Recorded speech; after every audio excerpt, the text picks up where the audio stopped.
the PYD-YPG, that is the Syrian Kurdish offshoot of the PKK, the separatist Kurds in Turkey, as the partner of the United States. And he did so, and he did so despite all of the pleas from Ankara not to do that. And I would go a step further. I think he did so with a significant amount of dishonesty as well. And we'll get into that later. I mean, I think that I strongly suspect, I don't have a smoking gun, I strongly suspect we made assurances to the Turks about this, which we haven't kept. That decision to arm the, I'm just going to, for the sake of discussion, I'm not going to even play games. We're going to call it the PKK. I'm not going to arm the PKK in Syria. That had enormous consequences. We have no choice but to stay in Syria. We have chosen a partner to build a new order in Syria that is not up to the job. The Kurds in Syria cannot be the single pillar of a new order in the area. So we have to work with other partners. If we don't work with other partners, then we end up alienating the Turks. I wish we weren't here. I wish we had worked with the Turks to build a new order in Syria rather than choosing the Syrian Kurds. But the choice has been made, and we can't turn back the clock. About that, we're kidding ourselves if we think that when our officials under Obama sat there opposite their Turkish counterparts and said that the YPG is not the PKK. We don't think it's the PKK. That didn't make heads explode all across Turkey.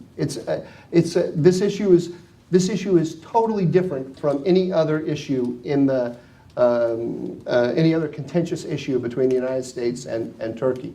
I think we have to take very seriously their concern about a Kurdish state dedicated, run by an organization that is dedicated to separating the Kurds from Turkey, right, inside Turkey. That's a legitimate concern.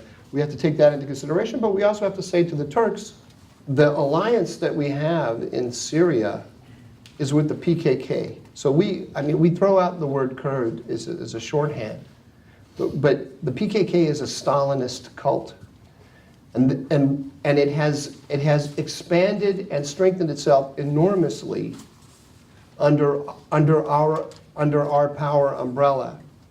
And that is what should worry us. It's not that we've aligned ourselves with Kurds.